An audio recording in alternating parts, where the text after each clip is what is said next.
Assalamualaikum warahmatullahi wabarakatuh. Jinso, salam seduluran, khususnya buat saudara-saudara saya dari keluarga besar IKSP Kerasakti dimanapun berada. Dan salam pencaksilat pada dulur-dulurku semuanya yang tidak kami bisa sebutkan satu persatu. Salam sehat dan salam perseguruan. Kami atau saya Mas No dari Pasker Cirebon. Kali ini izinkan saya untuk meneruskan cerita saya selama saya ikut perguruan IKSP Kerasakti dari tahun 94 Wonogiri sampai saya menginjak saat ini di tanah Parawali, tanah Cirebon, Jawa Barat. Alhamdulillah di episode yang ke-7 kemarin saya telah menyampaikan bagaimana sepak terjang saya. Sekian lama mungkin saya menceritakan secara singkat, dan insya Allah ini kisah nyata yang saya alami sendiri. Saya membuka pengobatan spiritual dengan saudara kita Paryono, sama-sama satu IKS dalam satu manajer, yaitu Mas Ipur yang di Tegal, Jawa Barat. Waktu itu saya buka praktek yaitu di Tangerang, Banten, dan satunya ada di Batam sana. Kami selalu bergilir. Kadang-kadang saya satu minggu di Batam, kadang-kadang saya satu minggu di Tangerang, dan begitu seterusnya. Di saat itu, minggu itu, Paryono bagian dia yang di Batam. Singkat cerita, kami sekian lama membuka pengobatan seperti itu, masuk ke dunia paranormal. Kami telah mengingatkan pada Paryono. Kenapa saya mengingatkan seperti itu? Karena hati saya selalu berkata ini kurang pas menurut saya, begitu. Mungkin tidak bisa sebutkan saya di sini. Intinya saya selalu ngomong dengan Paryono seperti ini. Waktu itu saya ingatnya 1 bulan sebelum bulan Ramadan. Jadi 1 bulan kemudian akan bulan puasa gitu. Saya ngomong seperti ini. Ya, lebih baik kita ini buka pengobatan sendiri dengan cara sistem kita. Karena apapun niat kita, ibadah apapun niat kita, tapi dengan cara yang kurang sreg di hati, menurut saya mungkin kita kayaknya kerjanya kurang gimana gitu. Makanya gini ya, kalau menurut saya kita buka sendiri dengan sistem kita sendiri, insya Allah barokah. Saya begitu waktu itu ya sama Paryono. Akhirnya Paryono selalu jawab, ya Mas, saya memang ingin buka sendiri, cuma menunggu waktu saja, nggak lama kok. Saya punya cita-cita yang sedikit lagi kesampaian di saat itu. Makanya saya selalu berpesan sampai saya rekam di HP itu, sampai saya rekam, ya pokoknya dalam waktu cepat, seminggu atau 2 minggu kita harus keluar dan kita buka pengobatan sendiri, insya Allah barokah. Saya gitu. Akhirnya minggu itulah Paryono yang di Batam, saya yang di Banten. Akhirnya 2 hari setelah Paryono buka di sana, dia telepon ke saya. Memang sebelum itu saya selalu ngomong, Yon, kita harus lebih cepat, lebih baik untuk pindah dari sini. Insting saya, hati saya selalu mengatakan kalau nggak sampean, ya saya yang akan meninggal dalam waktu dekat ini. Lebih baik ya, maaf saya bukan merasa sok pintar, tidak. Saya selalu mengatakan insting saya mendekati kebenaran selama ini, dan selama ini benar. Dan ini saya menyampaikan yang kita pindah atau kita keluar dari sini maksud saya seperti itu. Kalau nggak kamu, saya yang nanti akan terjadi sesuatu yang tidak saya inginkan. Kita ini kayaknya kalau nggak kamu, ya saya akan meninggal dulu. Sampai itu saya rekam di HP saya itu. Akhirnya oke lah, saya tunggu sampai Paryono tadi mungkin nggak sampai 2 minggu lah ingin pindah. Pikir saya seperti itu. Kemudian 2 hari kemudian beliau menempati atau praktek di Batam. Memang saudara-saudaraku sekalian, di Batam itu tepatnya ya, yang saya kontrak itu di perumahan Lengkong. Perumahan Lengkong, Batam. Saya kurang paham banget daerah situ karena kerjaan saya itu di situ nggak pernah keluar, apalagi main-main. Keluar saya cuma kalau siaran live, siaran langsung di televisi. Karena kami pun masuk ke televisi swasta di daerah Batam itu. Ya, termasuk Paryono ya. Paryono itu sering masuk juga di televisi Batam lokal. Nah di saat itu akhirnya Paryono itu 2 hari, Mas, saya menemukan kejadian yang aneh, Mas. Di tempat praktek saya menemukan satu ular kecil yang segede jari kelingking katanya, warnanya agak kecoklatan. Paryono punya inisiatif dimasukkan ke toples kue itu yang terbuat dari kaca itu, akhirnya ditutup rapat itu. Paryono punya inisiatif dibacakan Al-Fatihah. Apa yang terjadi? Ternyata ular yang di toples itu, yang dibacakan Fatihah itu, tiba-tiba hilang. Logikanya itu tidak akan bisa keluar. Di situ cuma ada Paryono, dan yang menutup Paryono, dan diyakinkan tidak akan keluar. Tapi setelah dibacakan Fatihah itu, ular itu hilang. Nggak ada bekasnya, nggak ada asapnya, nggak ada ganti barangnya atau makhluknya. Itu luar biasa. Tapi itu yang terjadi. Yon, hati-hati Yon. Iya Mas. 2 hari kemudian, memang para dulur, di Batam itu pengobatan kami juga melalui secara televisi lokal. Makanya di situ kan terdekat orang Dayak ya, banyak yang Dayak ya, orang Batam itu banyak orang Dayak. Pribumi itu ada orang Dayak banyak, dan Batam bisa tempatin itu nggak jauh dari perbatasan Singapura. Nah di situ akhirnya kami sering didatangi, lebih-lebih Paryono itu sering didatangi. Kalau habis dari siaran itu langsung didatangi orang Dayak yang pakainya orang Dayak seperti itu ya. Mungkin saya nggak paham tentang orang Dayak seperti itu. Orang Dayak itu selalu mengatakan, kamu sok jago di sini, kamu sok hebat di sini, pamer ilmu di sini. Tapi alhamdulillah, akhirnya kami pun menjadi saudara, menjadi teman, menjadi tetangga yang baik. Karena kami selalu merangkul dimanapun kami selalu tidak punya niat semacam itu. Ini profesi, menyalurkan bakat, dan sebenarnya ingin tolong menolong dalam hal kebaikan. Niatnya di saat itu saya.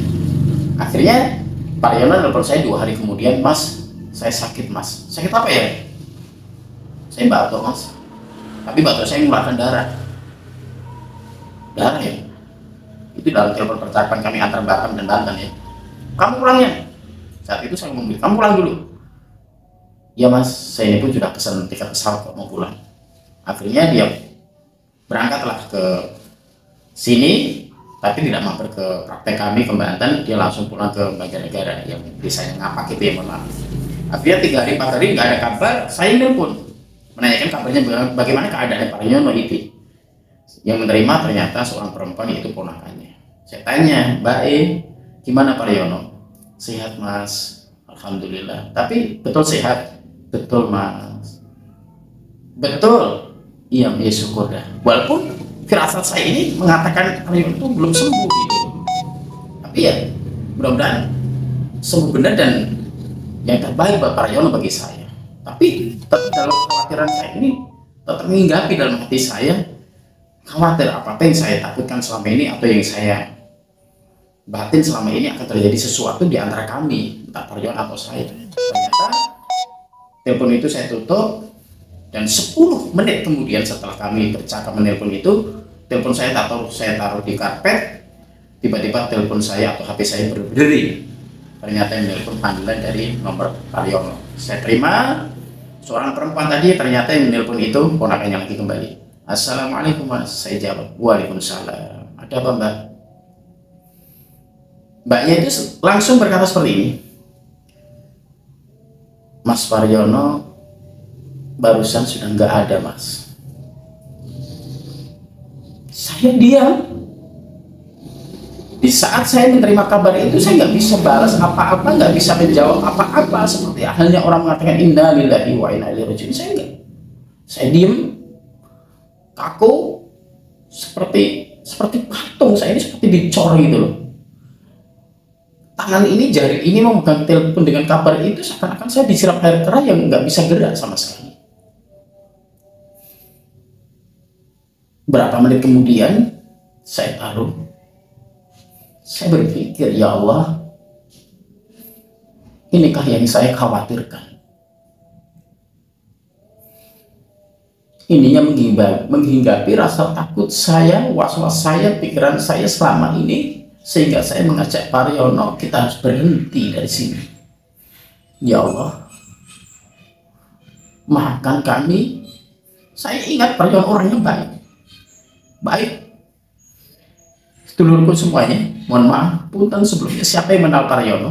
Di saat itu beliau ngontrak di Jembatan 5 Jakarta, menjadi pelatih di daerah Monas.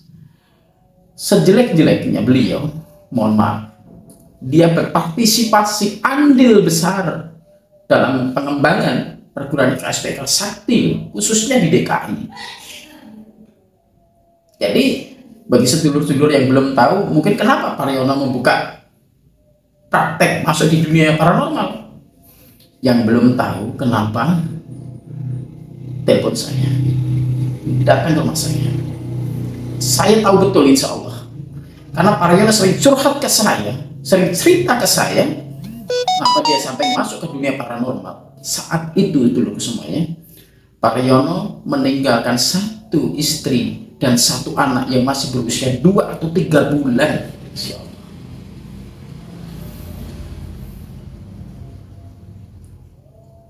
Saya ingat di saat kami tidur bersama, kami selalu ingat bercanda bersama. Kami selalu ingat di mana dia kalau tidur rambutnya kan panjang tuh, rambutnya panjang. Kadang-kadang diurai di lantai ya. Tapi kalau sering tidur tuh di lantai bareng gitu. Walaupun kami punya kasur yang empuk, kami itu sering dan suka tidur di lantai. Hingga akhir ceritanya Pak Riono lah meninggal di hari Kamis, tanggalnya saya lupa, tapi Kamis malam Jumat Kliwon, dan dimakamkan di kampungnya kurang lebih jam 10 atau jam 11 malam. Malam Jumat Kliwon kalau nggak salah. Mohon maaf kalau saya salah, tapi insya Allah nggak salah itu. Dulu semuanya, inilah perjuangan kami dalam kami menuntut ilmu, dalam kami mensiarkan, kami mendalami, serta bahkan secara langsung dan tidak langsung kami mengembangkan IKS dengan dakwah kami masing-masing. Makanya sedulurku, di konten saya yang sebelum, bahkan saat ini, kalau ada yang mengkritik saya, kalau ada yang menegur saya, mengomen saya yang pedas atau tanda kutipnya kurang sejalan dengan saya nggak marah. Terima kasih, saya banyak belajar. Pertama, mungkin beliau belum tahu, mungkin. Kedua, beliau belum nggak tahu visi dan misi saya. Saya ini dakwah. Akan saya katakan yang benar itu benar, yang salah itu salah. Apalagi saya sebagai bidang kerohanian harus menyampaikan ilmu ini begini loh. Mungkin saya berbeda dengan guru-guru, tanda kutipnya pelatih-pelatih yang lain. Tapi saya selalu menghargai dan menghormati. Dan saya tetap ingin belajar. Maka dari itu, mohon petunjuk sarannya pada senior-senior saya dan adik-adik saya yang mungkin sudah mahir dalam ilmu itu. Dunia gaib ada. Mungkin tidak bisa saya ceritakan selama saya di Banten dan di Batam. Begitu banyaknya kejadian-kejadian yang aneh dan di luar akal saya, di luar akal manusia. Saya kehilangan Yono, pendekar IKSP, Ikra Sakti legendaris yang ada di Monas dengan julukan si Dewa Mabuk atau Yopehono. Subhanallah, semoga beliau diampuni dosa-dosanya, terima amal kebajikannya selama hidup di dunia, dan insya Allah beliau dimasukkan dalam surganya Allah Subhanahu wa Ta'ala. Mohon maaf, akan kami lanjutkan cerita ini setelah kami ditinggal Pak Riono. Kami membuka sendiri seperti apa yang menjadi niat tujuan. Saya akan membuka sendiri tanpa manajer karena sistem kami berbeda. Akhirnya kami lompat, kami pindah buka gereja spiritual dan pengobatan alternatif di daerah Cikarang, Bekasi. Sampai ketemu di cerita selanjutnya. Terima kasih. Assalamualaikum warahmatullahi wabarakatuh. Jinsu.